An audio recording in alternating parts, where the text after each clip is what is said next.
All right, let's jump onto the legs. And you might be saying, well, Dave, I'm not happy with that torso yet. I feel like, don't worry, we're going to add more detail to it, but we need to kind of start establishing other things. So what I want to do is I'm going to go to the perspective, tap the spacebar, and now if I come down here, this is where I'm going to extrude the leg out from.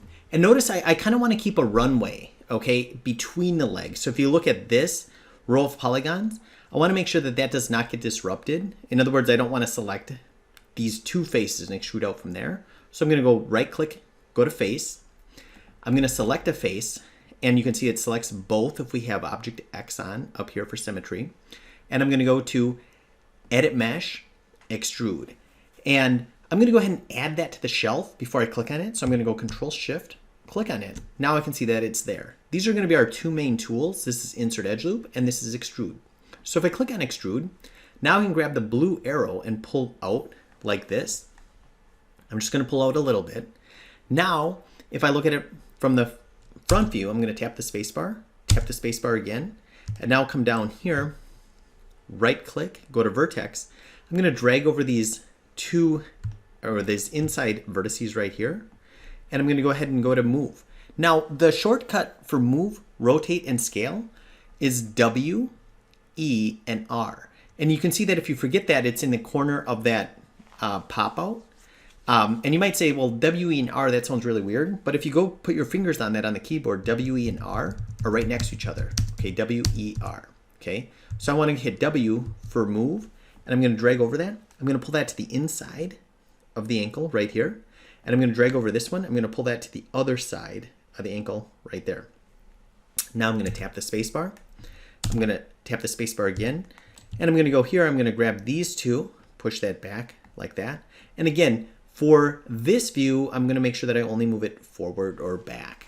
Okay, again, it's looking kind of weird here. I'm going to be okay with that. Tap the spacebar. And now I'm going to put another edge loop in. So I'm going to click on this, insert edge loop, click on this, and I can see here's a split.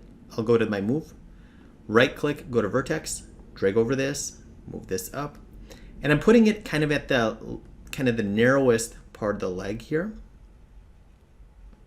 Okay, that looks good. And now I can see that I have, this is going to be where the image is furthest away, and same down here. So I'm going to go ahead and put another edge loop in. Right click, go to vertex. Right click, go to vertex. And again, don't worry about staying on these exact lines or anything like that. Right click, go to vertex. Right click, go to vertex. Aha, there we go.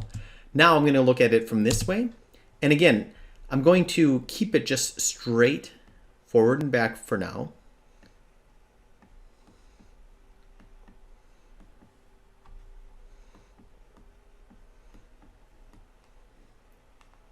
Okay, and maybe this might be the exception. Maybe I will bring this up like that. There we go. Maybe I'll bring this up like that. Okay, but normally I do want to keep with the straight and back. Okay, you can see that it starts to get a little confusing here. Now, while I'm at it, I might as well kind of do the feet. So to do the feet is going to be pretty simple. I'm going to right click and go to face. And the reason that I'm selecting it here is because it's hard, if not impossible, to select from the side view or the front view. So if I select it here, I'm going to click on extrude, and I'm going to click this and bring it straight down. And I can see it from the side view. I can get out of extrude by clicking on just my regular move. And once that's positioned, I right click, go to face. I'm going to select this front face here. And now I can move that forward. So I'm going to hit extrude, pull that forward just a little bit. And notice I don't even worry about getting it to the exact end of the toe. I just stop the extrusion, go here to my move, right click, go to vertex. And now I can kind of zoom in with more precision and go like this. Move this, grab this, and kind of move it like that. Again, here's another time where I broke it, where I did move it vertically. And then here, I can grab these and kind of move them out to the side like that. Okay, excellent.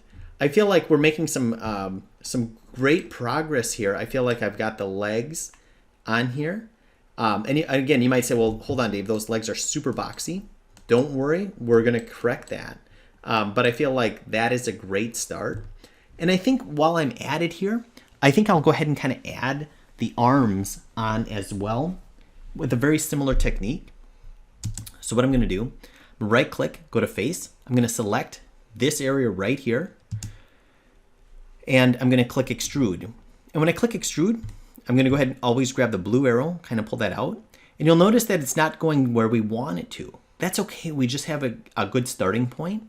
Now I'm going to go ahead and go to my move, right click, go to vertex, and I'm going to grab these bottom ones. I'm going to pull this to the inside, this to the outside, just like that. Excellent. And I can see here before it's going to start to get a little tricky. So I feel like over here, I'm going to go and make sure that this is aligned. So I can see that these two are actually the front ones. And if I had confusion about that, sometimes what I like to do is like to grab the front two here. And I'm going to say, you know what, I'm going to kind of move this over like that. And then I'm going to grab these two by holding down shift. Whoop.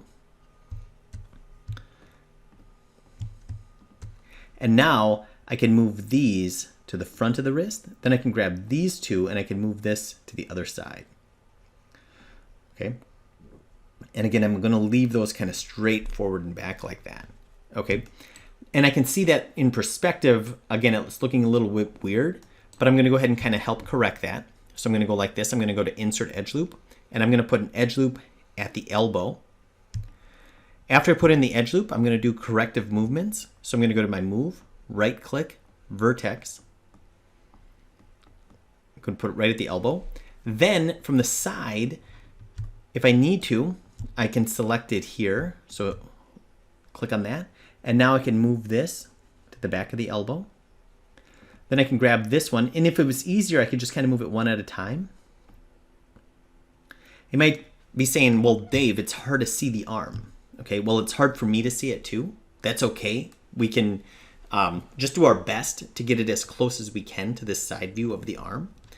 Okay, now up here on this transition point, I can see that that's getting a little weird. So what I'm going to do is I'm going to put another edge loop in right here, way up here. And now I can kind of go like this. I can right click, go to vertex. I can select this one. And I'm just going to push this way back to the arm. And then I can select this one.